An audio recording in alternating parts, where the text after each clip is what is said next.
Hello बच्चों, welcome to my YouTube channel. तो आज की क्लास में हम लोग पढ़ाने वाले हैं क्लास 10th की साइंस, और साइंस में मैं आप सबको पढ़ाने वाला हूँ क्लास 10th की बायोलॉजी, जिसका नाम है जैव प्रक्रम। तो चैप्टर आपका क्या होगा? जैव प्रक्रम, लाइफ प्रोसेस होगा। और लाइफ प्रोसेस के बहुत सारे इंपॉर्टेंट क्वेश्चन मैंने कराया था, जैसे ऑटोट्रॉप्स क्या होते हैं, एटोट्रॉप्स क्या होता है, न्यूट्रिशन क्या होते हैं। तो पिछले वाले क्लासेस में मैंने आप लोगों को पढ़ाया था डाइजेस्टिव सिस्टम। ठीक है, डाइजेस्टिव सिस्टम यानी पाचन तंत्र के बारे में मैंने बताया था। और ये जो डाइजेस्टिव सिस्टम होता है, बेसिकली इसको कितने भागों में डिवाइड किया गया था? इसके दो पार्ट थे। पहला आपका क्या था? एलिमेंट्री कैनाल था। दूसरा क्या था? डाइजेस्टिव ग्लैंड था। ठीक है, तो अब देखिए डाइजेस्टिव ग्लैंड के बारे में हम लोग क्या करने वाले हैं, पढ़ने वाले हैं। तो आपको ये पता होना चाहिए कि जो डाइजेस्टिव सिस्टम होते हैं, डाइजेस्टिव सिस्टम कितने टाइप्स के होते हैं? तो ये 2 टाइप्स के होते हैं। यानी इसको हिंदी में क्या कहते हैं? हिंदी में इसको पाचन तंत्र कहते हैं ना। तो पाचन तंत्र को मैं पढ़ाया था। तो पाचन तंत्र के मैंने बताया था 2 पार्ट होता है। सबसे पहला क्या होता है? तो सबसे पहला आपका हो जाएगा क्या चीज़? सबसे पहला हो जाएगा आपका आहार नाल हो जाएगा। ठीक है, क्या हो जाएगा? आहार नाल हो जाएगा। और इसके बाद दूसरा क्या होता है? तो दूसरा आपका हो जाएगा क्या चीज़? पाचक ग्रंथि हो जाएगा। ठीक है, ये क्या हो जाएगा? पाचक ग्रंथि हो जाएगा। अब देखिए आहार नाल को इंग्लिश में क्या कहते हैं? तो इसको एलिमेंट्री कैनाल कहते हैं। क्या कह देंगे भाई? एलिमेंट्री कैनाल कहते हैं। और ये आपका जो डाइजेस्टिव ग्लैंड है, इसको यानी पाचक ग्रंथि को क्या कहते हैं? तो डाइजेस्टिव ग्लैंड कहते हैं। क्या कहते हैं? डाइजेस्टिव ग्लैंड कहते हैं। ठीक है, तो बच्चों एक बात मैं आप लोगों को बता दूं कि ये क्लासेस मेरा रिकॉर्डेड क्लासेस है, क्योंकि लाइव क्लासेस लेने में काफ़ी ज़्यादा प्रॉब्लम हो रहा था, नेटवर्क की ज़्यादा इशू आ जा रही थी, जिस वजह से मैं लाइव क्लास नहीं ले पा रहा हूं। बट जितने भी इंपॉर्टेंट क्वेश्चन है मैं ऐसे करके अपलोड कर दे रहा हूं, आप लोग अच्छे से देख लीजिएगा। यदि किसी को किसी भी टॉपिक में यदि प्रॉब्लम क्रिएट होता है तो वो कमेंट बॉक्स में लिख करके हमें बता देंगे, तो हम उसका सोल्यूशन दे देंगे। ठीक है, तो आहार नाल में मैंने बताया था इसके कई सारे पार्ट थे। सबसे पहला क्या था? मुख गुहा, जो कि मैं पढ़ा चुका हूँ। दूसरा क्या था भाई? दूसरा हो जाएगा आपका ग्रसनी हो जाएगा। इसके बाद तीसरा क्या हो जाएगा? तीसरा आपका हो जाएगा ग्रासनली हो जाएगा। और चौथा क्या हो जाएगा?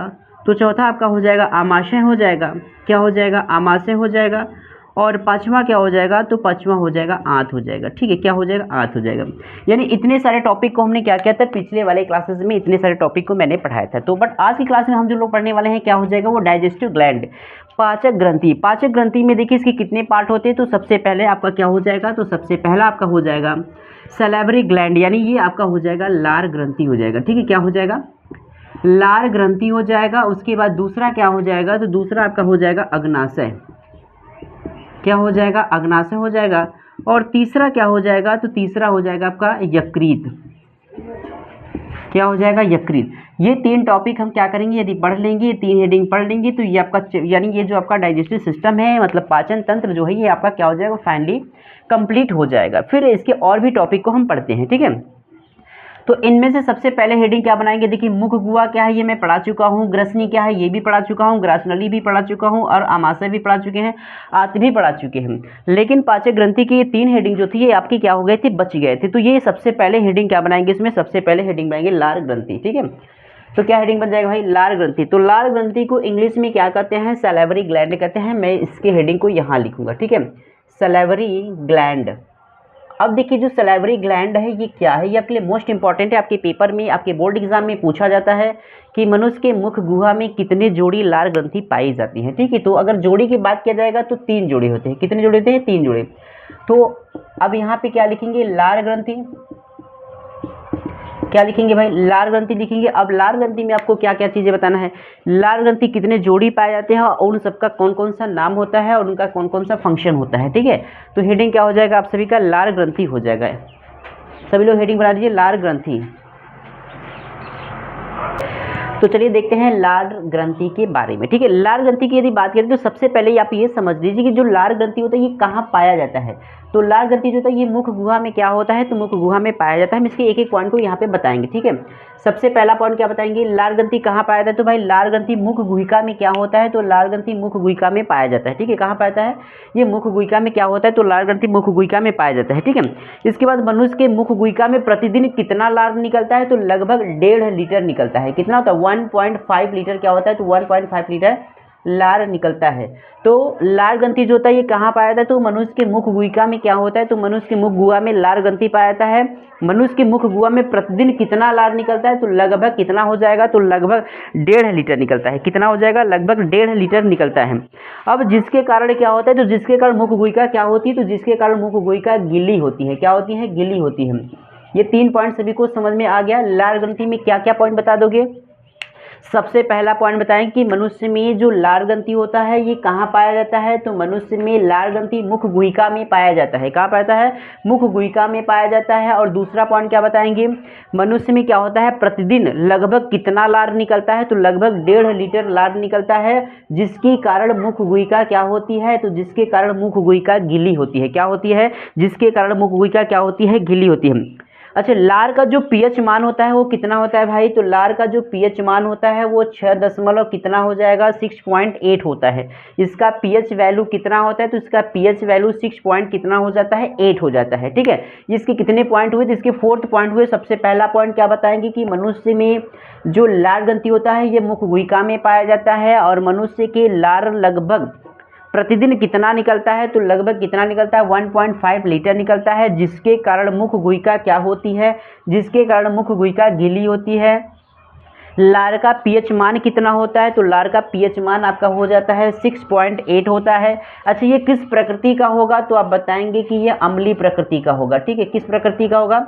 ये अम्लीय प्रकृति का होगा, क्योंकि इसका पीएच वैल्यू कितना है? 6.8 है, इसलिए इसको हम क्या कहेंगे? ये आपका अम्लीय प्रकृति हो जाएगा। ठीक है, अब इसके बाद हम बात करेंगे इसके अगले पॉइंट की। तो अगला पॉइंट क्या हो जाएगा? देखिए, एक चीज़ तो ये क्या होगा, इसका पीएच वैल्यू हो गया, ये किस प्रकृति का होता है? तो ये अम्लीय प्रकृति का होता है। एक चीज़ आप जानिए कि जो लार होता है, लार में क्या चीज़ पाया जाता है? तो लार में टाइलिन नामक एंजाइम पाया जाता है। कौन सा एंजाइम पाया जाता है? तो ये टाइलिन नामक क्या पाया जाता है? टाइलिन नामक एंजाइम पाया जाता है, जो मंड को क्या करती है? जो मंड को माल्टोज में तोड़ने का कार्य करती है। किसको भाई? ये मंड को क्या कर देती है? ये मंड को माल्टोज में क्या करती है? मंड को माल्टोज में तोड़ने का कार्य करती है। क्लियर हो गया? तो लार ग्रंथि सभी को समझ में आ गया। मनुष्य के मुख गुहिका में क्या होता है? लार पाया जाता है, लार ग्रंथि पाया जाता है। और जो होता है मनुष्य के मुख गुहिका में प्रतिदिन लगभग कितना लीटर लार निकलता है? तो लगभग 1.5 लीटर लार निकलता है, जिसके कारण मुख गुहिका क्या होती है? तो जिसके कारण मुख गुहिका गीली होती है। और लार का पीएच मान कितना होता है? तो 6.8 होता है। यह अम्लीय प्रकृति का होता है। इसमें कौन सा एंजाइम पाया जाता है? तो टाइलिन नामक एंजाइम पाया जाता है, जो मंड को क्या कर देती है? मंड को माल्टोज में तोड़ने का कार्य करती है। समझ में आ गया सभी को इतनी बातें? एक बार कमेंट करके बता दीजिए कि आप सभी को इतनी बातें समझ में आ गई हैं। ठीक है, अब इसके बाद देखिए, इसके बाद हम बात करेंगे, इसके बाद हम करेंगे कि मनुष्य के मुख गुहिका में कितने जोड़ी? तो मनुष्य के मुख गुहिका में 3 जोड़ी क्या पाए जाते हैं? लार पाए जाते हैं। कितने जोड़ी थे भाई? तो मनुष्य के मुख गुहिका में 3 जोड़ी क्या पाया जाता है? तो 3 जोड़ी लार ग्रंथि पाए जाते हैं। अगर आपसे पूछा जाए कि मनुष्य के मुख गुहिका में कितने जोड़े लार ग्रंथि पाए जाते हैं, तो आप बताएंगे 3 जोड़ी पाए जाते हैं। कौन कौन सा हो जाएगा? तो सबसे पहले क्या हो जाएगा? सब लिग्वन हो जाएगा। क्या हो जाएगा भाई? सब लिग्वन हो जाएगा। ठीक है, सब लिग्वन हो जाएगा। और दूसरा, अच्छा, सब लिग्वन को दूसरे नाम से क्या कहेंगे भाई? सब लिग्वन कर्णमूल होता है, अधोहेनु होता है, अधोजिह्वा होता है। ऐसे हिंदी में लिख दूँ, पहला क्या होता है भाई? कर्णमूल होता है, अधोहेनु होता है। क्या होता है? अधोहेनु होता है, अधोहेनु होता है। और इसके बाद क्या होता है? तीसरा क्या हो जाएगा? अधोजिह्वा हो जाएगा। क्या हो जाएगा? अधोजिह्वा हो जाएगा। ठीक है, यानी हम कह सकते हैं कि मनुष्य के मुख गुहिका में कितने जोड़ी लार ग्रंथि पाए जाते हैं? तो मनुष्य के मुख गुहिका में 3 जोड़ी क्या पाए जाते हैं? लार ग्रंथि पाए जाते हैं। कौन कौन सा हो जाएगा? कर्णमूल हो जाएगा, अधोहेनु हो जाएगा, और क्या हो जाएगा आपका? अधोजिह्वा हो जाएगा। ठीक है, तो सभी लोग पहले तो वीडियो को लाइक कर दीजिए, और फटाफट सभी लोग वीडियो को शेयर कर दीजिए। ठीक है, वीडियो को लाइक कर दीजिए, शेयर कर दीजिए। और ये क्लासेस आपका कैसा हो जाएगा? ये क्लासेस आपका रिकॉर्डेड है, और इसलिए मैं लाइव नहीं ले पाया, क्योंकि आपको पता है कि लाइव न लेने के सबसे बड़ा कारण आपका क्या था? वीडियो क्लियरिटी नहीं थी, इसलिए मुझे रिकॉर्डेड क्लास लेना पड़ रहा है। ठीक है, खैर कोई बात नहीं, आप लोग इसको जो है कि देखते रहिए। अब दूसरी हेडिंग क्या हो जाएगा? देखिए, हमने बताया पाचक ग्रंथि में 3 है। पहला है लार ग्रंथि हो जाएगा, दूसरा क्या हो जाएगा? तो दूसरा आपका हो जाएगा, दूसरा क्या हो जाएगा? तो दूसरा आपका हो जाएगा यकृत हो जाएगा, तीसरा क्या हो जाएगा? अग्नाशय हो जाएगा। तो आपने एक चीज़ तो पढ़ ही लिया है, लार ग्रंथि के बारे में तो आप लोग पढ़ ही लिया है। अब हेडिंग क्या बना लेंगे? अब हेडिंग बनाइए फटाफट। क्या बनाएंगे भाई? यकृत। यकृत हेडिंग बना लीजिए सभी लोग। यकृत को इंग्लिश में क्या कहते हैं? लीवर कहते हैं। तो अगली हेडिंग क्या हो जाएगा? लीवर। लीवर किसे कहते हैं? और लीवर भी आपका क्या है? यकृत किसे कहते हैं? और यकृत पर टिप्पणी पूछता है, और यकृत की कार्य भी पूछता है। यकृत की कार्य क्या है? ये भी आपका पेपर में जो है कि आपके पूछा जाता है। तो हेडिंग बनाएंगे आप क्या चीज़? यकृत। तो लार ग्रंथि सभी को समझ में आ गया? चलिए हेडिंग बना लीजिए क्या चीज़ भाई? यकृत। क्या बनाएंगे हेडिंग? यकृत। इसको क्या कहते हैं? लीवर कहते हैं। ठीक है, अब देखिए यकृत में कौन कौन सी बातें जानेंगे। मानव के शरीर में क्या होता है, मानव के शरीर में सबसे बड़ी ग्रंथि कौन है, तो मानव के शरीर का सबसे बड़ी ग्रंथि यकृत है। तो यकृत हमारे शरीर का क्या होता है, तो यकृत हमारे शरीर का सबसे बड़ी ग्रंथि होती है। यह बात सभी को समझ में आ गया। सबसे पहला पॉइंट क्या लिखेंगे, यकृत हमारे शरीर का सबसे बड़ी क्या होती है, सबसे बड़ी ग्रंथि होती है। क्या हो जाएगी भाई, यकृत हमारे शरीर का क्या होता है, सबसे बड़ा क्या हो जाता है, तो सबसे बड़ा ग्रंथि होता है। इसके बाद क्या बताएंगे, यह नीचे यानी यह डायाफ्राम के नीचे उदर गुहा में कहाँ, तो यह डायाफ्राम के नीचे उदर गुहा में क्या होता है, तो उदर गुहा में स्थित होता है। ठीक है, यह डायाफ्राम के नीचे उदर गुहा में क्या होता है, तो यह डायाफ्राम के नीचे उदर गुहा में क्या होता है, स्थित होता है। तो दूसरा पॉइंट क्या बताएंगे, ये डायाफ्राम के नीचे कहाँ, तो ये डायाफ्राम के नीचे उदर गुहा में क्या होता है, तो उदर गुहा में स्थित होता है। डायाफ्राम मतलब ये जो आप दोनों साइड फेफड़ा देख रहे हैं, फेफड़े के नीचे ये जो बोन्स है, जो हड्डी है, उसको क्या कहते हैं, डायाफ्राम कहते हैं। और डायाफ्राम के नीचे उदर गुहा में क्या होता है, तो उदर गुहा में क्या होता है, स्थित होता है। ठीक है, इसका वजन लगभग कितना होता है, तो इसका वजन आपका लगभग कितना होता है, तो 1.5 होता है। कितना होता है, यानी इसका वजन लगभग 1.5 kg का होता है। तो यकृत हमारे शरीर का क्या होता है, सबसे बड़ा ग्रंथि होता है, जो डायाफ्राम के नीचे उदर गुहा में क्या होता है, स्थित होता है। तीसरा पॉइंट, इसका वजन कितना होता है, तो लगभग कितना बता देंगे, लगभग आपको कितना बता देंगे, 1.5 kg बता देंगे। कितना बता देंगे, लगभग आप कितना बता देंगे, 1.5 kg बता देंगे। ठीक है, यह किस रंग का होता है, तो यह जो होता है ये चॉकलेटी रंग का होता है। किस रंग का होता है, ये क्या होता है, ये चॉकलेटी रंग का हो जाएगा। पॉइंट नंबर 4 क्या बताएंगे, ये आपका क्या होता है, तो ये आपका चॉकलेटी रंग का हो जाएगा। ठीक है, किस रंग का होता है, तो ये चॉकलेटी रंग का होता है। क्लियर इतनी बातें। इसके ऊपर क्या होता है भाई, इसके ऊपर क्या होता है, एक थैलीनुमा संरचना पाया जाता है, और उस थैलीनुमा संरचना को क्या कहते हैं, पित्ताशय कहते हैं। क्या कहते हैं, पित्ताशय कहते हैं। और पित्ताशय जो होता है ये पित्तरस का क्या करता है, निर्माण करता है। ठीक है, तो थैलीनुमा संरचना को क्या कहते हैं, तो थैलीनुमा संरचना को कहा जाता है पित्ताशय कहते हैं। क्या कहते हैं, पित्ताशय कहते हैं। और ये पित्ताशय क्या करती है, तो ये पित्ताशय पित्तरस का क्या करती है, निर्माण करती है। ठीक है, पित्ताशय किसका, पित्तरस का निर्माण करती है। क्लियर हो गया। अब यकृत में मैंने क्या क्या बता दिया, यकृत जो होता है यह हमारे शरीर का सबसे बड़ी क्या होती है, ग्रंथि होती है। क्या होता है, तो यकृत हमारे शरीर का सबसे बड़ा ग्रंथि होता है, जो डायाफ्राम की कहाँ, तो जो डायाफ्राम के नीचे उदर गुहा में क्या होता है, स्थित होता है। और यकृत जो होता है इसकी वजन कितनी होती है, तो लगभग 1.5 kg का होता है। ये किस रंग का होता है, ये चॉकलेटी रंग का होता है। और उसके बाद बताएंगे यकृत के ऊपर क्या होता है, एक थैलीनुमा संरचना पाई थी, जिसे क्या कहते हैं, पित्ताशय कहते हैं। और पित्ताशय ही क्या करती है, पित्तरस का निर्माण करती है। क्या करती भाई, पित्ताशय किसका निर्माण करती है, तो ये पित्तरस का क्या करती है, निर्माण करती है। तो इतनी बातें सभी को समझ में आ गया, एक बार हमें कमेंट करके बता दीजिए कि आप सभी को इतनी बातें समझ में आ गई हैं। ठीक है, अब हम बात कर लेते हैं यकृत के कार्य। यकृत का कार्य आपका क्या है, बहुत इंपॉर्टेंट है, क्योंकि आपके पेपर में पूछता है फंक्शन ऑफ लीवर। यकृत के कौन कौन से कार्य होते हैं, जानते हैं। यकृत जो होता है हमारे शरीर का सबसे महत्वपूर्ण अंग होता है भाई। ये महत्वपूर्ण अंग होता है क्योंकि लीवर अगर आपका डैमेज हो गया, लीवर अगर आपका खराब हो गया ना, तो डाइजेस्टिव सिस्टम की जो प्रक्रिया है ना, बहुत दिक्कतें होती है। पेट में बहुत ज़्यादा प्रॉब्लम होती है, ना सही तरह से आप खा पी पाएंगे, ना सही तरह से आप सो पाएंगे, मतलब बहुत ज़्यादा प्रॉब्लम होता है भाई। तो यकृत कहीं ना कहीं हमारे लिए क्या है, बहुत इंपॉर्टेंट है। ठीक है, तो एग्जाम की दृष्टि से भी इंपॉर्टेंट है और आपके नॉलेज की दृष्टि से इंपॉर्टेंट है। ये आपके शरीर का एक हिस्सा है, इसलिए इसके बारे में जानना अति आवश्यक है। तो यकृत क्या है, यह सभी को समझ में आ गया। तो अब बात करेंगे यकृत के कारण।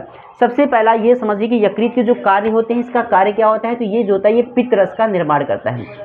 किसका निर्माण करता है भाई, ये पित्तरस का क्या करता है, तो ये पित्तरस का निर्माण करती है। ठीक है, यकृत पित्तरस का क्या करती है, निर्माण करती है। और यकृत जो होता है ये क्या करता है, ये प्रोथाम्बिन और फाइब्रोनोजेन दो प्रोटीन का निर्माण करती है। किसका किसका, ये आपका प्रोथाम्बिन होता है, ये क्या हो जाएगा, प्रोथाम्बिन, तथा क्या होता है, तथा फाइब्रोनोजेन प्रोटीन का क्या करते हैं, तो फाइब्रोनोजेन प्रोटीन का क्या कर लेती हैं, निर्माण करती है। ठीक है, 2 पॉइंट समझ में आ गया। सबसे पहला पॉइंट, यकृत पित्तरस का क्या करती है, तो यकृत पित्तरस का निर्माण करती है। दूसरा, ये प्रोथाम्बिन तथा फाइब्रोनोजेन नामक प्रोटीन का क्या कर लेती है, प्रोथाम्बिन तथा फाइब्रोनोजेन नामक प्रोटीन का निर्माण करती है। यह हिपैरिन नामक पदार्थ का भी क्या करती है, ये हिपैरिन नामक पदार्थ का भी निर्माण करती है। किसका, हिपैरिन नामक पदार्थ का भी क्या करती है, निर्माण करती है। तीनों पॉइंट क्लियर हुआ। सबसे पहला पॉइंट क्या बताएं, यकृत पित्तरस का क्या करती है, निर्माण करती है। दूसरा पॉइंट क्या बताएंगे, ये प्रोथाम्बिन तथा फाइब्रोनोजेन नामक प्रोटीन का निर्माण करती है। तीसरा पॉइंट क्या बताएंगे, ये क्या करती है भाई, ये हिपैरिन नामक पदार्थ का क्या करती है, निर्माण करती है, जो रुधिर को रुधिर वाहिनियों में क्या करती है, जमने से रोकती है। ठीक है, अब ये क्या करती है, ये वसा का भी पाचन करती है, ये ग्लूकोज को ग्लाइकोजन में बदल करके अपने अंदर रखती है, ठीक है। ये वसा का क्या करती है, तो ये वसा का भी पाचन करती है। और ये बताएंगे ये ग्लूकोज को क्या करती है, ये ग्लूकोज को ग्लाइकोजन में क्या कर देती है, तो ग्लूकोज को ग्लाइकोजन में बदल कर अपने अंदर रखती है। क्लियर है। तो ये पितरस का निर्माण करती है, ये प्रोथाम्बी तथा फाइब्रोनोजन प्रोटीन का निर्माण करती है, यह हिपैरिन नामक पदार्थ का निर्माण करती है, ये वसा का पाचन करती है, ये ग्लूकोज को ग्लाइकोजन में बदल कर रखती है। यह बात सभी को समझ में आ गया। तो यकृत भी आपका क्या हो गया, कंप्लीट हो गया। अब हम बात किसकी करेंगे, अब हम बात करेंगे अग्नाशय की। तो सभी लोग हेडिंग क्या बना लेंगे भाई, अग्नाशय। ठीक है, क्या हेडिंग बनाएंगे, अग्नाशय। अब जब इसी प्रकार से हम आपके सारे क्लासेस लेकर के क्या करेंगे, कंप्लीट कर देंगे। ठीक है, इतनी बात सभी को समझ में आ गया है। यकृत किसे कहते हैं, यकृत की कौन कौन से कार्य होते हैं, उसके बाद क्या बता देंगे, सलेवरी ग्लैंड यानी लार ग्रंथि के बारे में भी बता दिए। लार ग्रंथि क्या होते हैं, कितने जोड़ी पाए थे, उनके कौन कौन से नाम होते हैं। ठीक है, तो अब हेडिंग क्या हो जाएगा, आप इस डाइजेस्टिव सिस्टम का ये आखिरी हेडिंग हो जाएगा, जिसका नाम क्या हो जाएगा, जिसका नाम हो जाएगा अग्नाशय, पैंक्रियाज, अग्नाशय। अग्नाशय जो होता है ना, ये भाई ये हमारे शरीर का क्या होता है, अग्नाशय हमारे शरीर की दूसरी सबसे बड़ी ग्रंथि होती है। कैसी होती है भाई, अग्नाशय हमारे शरीर की क्या होती है, तो अग्नाशय हमारे शरीर की दूसरी सबसे बड़ी क्या होती है, ग्रंथि होती है। तो अग्नाशय क्या होता है, हमारे शरीर की दूसरी सबसे बड़ी क्या होती है, ग्रंथि होती है। ठीक है, यह मछली की आकृति या पत्ती के आकार की होती है, यानी इसकी जो संरचना होती है कैसा होता है, ये मछली की तरह या फिर कैसा होता है, तो पत्ती के आकृति के होते हैं। यह किस रंग का होता है, तो ये गुलाबी रंग का होता है। किस रंग का होता है भाई, ये गुलाबी रंग का होता है। इतनी बात सभी को समझ में आ गया। अग्नाशय हमारे शरीर की क्या है, दूसरी सबसे बड़ी ग्रंथि है। और दूसरा पॉइंट क्या बताएंगे, इसकी आकृति मछली या पत्ती के समान होती है। तीसरा, ये किस रंग का होता है, तो ये गुलाबी रंग का होता है। किस रंग का होता है, गुलाबी रंग का होता है। इसकी लंबाई कितनी होती है भाई, 8 सेंटीमीटर होती है। और चौड़ाई कितनी होती है, चौड़ाई 4 सेंटीमीटर होती है। ठीक है, कितना होता है, लंबाई कितनी होती है भाई, 8 सेंटीमीटर होती है। और चौड़ाई कितनी होती है, चौड़ाई जो होता है आपका 4 सेंटीमीटर होता है। समझ में आ गया सभी को। अग्नाशय हमारे शरीर की दूसरी सबसे बड़ी ग्रंथि होती है। दूसरा पॉइंट क्या बताएंगे, अग्नाशय जो होता है ये मछली या पत्ती की आकृति की होती है, यह गुलाबी रंग की होती है। इसकी लंबाई कितनी होती है, 8 सेंटीमीटर लंबाई होती है। चौड़ाई कितनी होती है, 4 सेंटीमीटर होती है। अब इसके बाद इसकी फिफ्थ पॉइंट क्या बता देंगे भाई, इसके फिफ्थ पॉइंट बता देंगे कि अग्नाशय को मिश्रित ग्रंथि कहते हैं। क्या कहते हैं इसको भाई, सबसे मोस्ट हेडिंग मतलब सबसे मोस्ट पॉइंट ये है, इसे क्या कहते हैं, मिश्रित ग्रंथि कहते हैं। इसे मिश्रित ग्रंथि क्यों कहते हैं, क्योंकि इसमें दो प्रकार की क्या पाई जाती है, दो प्रकार की ग्रंथि पाई जाती है। एक आपका क्या होता है, बाह्यस्रावी ग्रंथि होता है, एक आपका अंतःस्रावी ग्रंथि होता है। क्या क्या हो जाएगा, एक आपका क्या हो जाएगा, बाह्यस्रावी ग्रंथि होता है, और एक क्या होता है आपका, तो एक आपका होता है अंतःस्रावी ग्रंथि होता है। ठीक है, बाह्यस्रावी ग्रंथि और दूसरा क्या होता है, अंतःस्रावी ग्रंथि। और इसमें दो प्रकार की ग्रंथि पाए जाते हैं, इसलिए इसको क्या कहते हैं, मिश्रित ग्रंथि कहते हैं। एक नंबर का प्रश्न आपका पूछता है कि मिश्रित ग्रंथि किसे कहते हैं। ठीक है, ऐसे ऑप्शन देगा, अग्नाशय दे देगा, अमाशय दे देगा, ऐसे करके 4 ऑप्शन देगा। तो आप किसको बताएंगे, अग्नाशय। अग्नाशय को क्या कहते हैं, तो अग्नाशय को मिश्रित ग्रंथि कहते हैं। क्यों कहते हैं, क्योंकि इसमें दो प्रकार की क्या पाती है, ग्रंथि पाती है, बाह्यस्रावी ग्रंथि और क्या होता है आपका अंतःस्रावी ग्रंथि। बाह्यस्रावी ग्रंथि से क्या निकलता है, तो बाह्यस्रावी ग्रंथि से पाचक रस निकलता है, जो भोजन को पचाने में क्या करती है, जो भोजन को पचाने में सहायता करती है। और अंतःस्रावी ग्रंथि से क्या निकलता है, तो अंतःस्रावी ग्रंथि से निकलता है हार्मोन्स। ठीक है, हार्मोन्स निकलता है।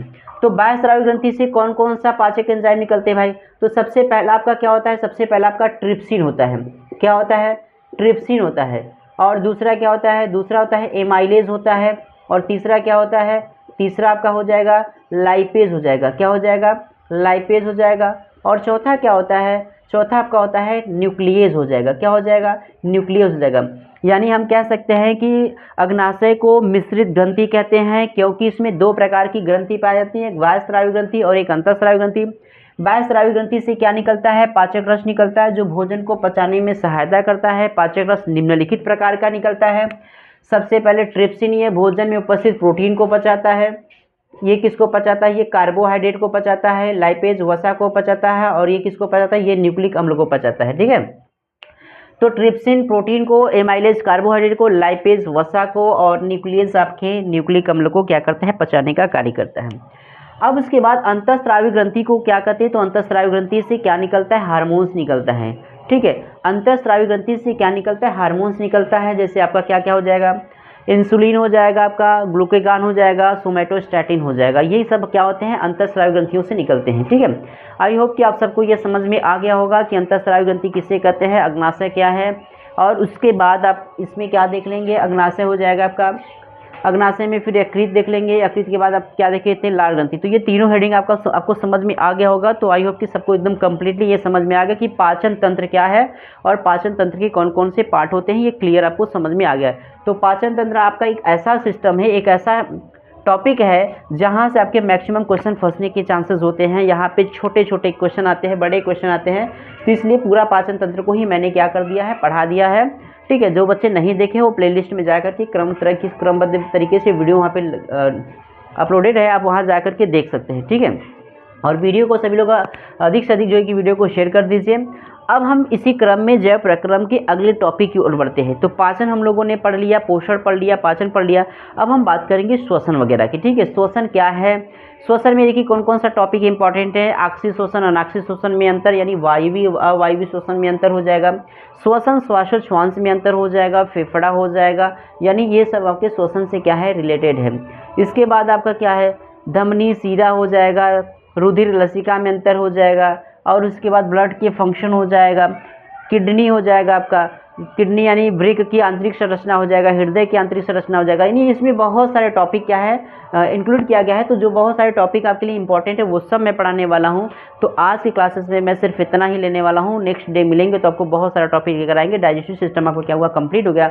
मिलेंगे अगले दिन की क्लास में, तब तक के लिए थैंक यू सो मच।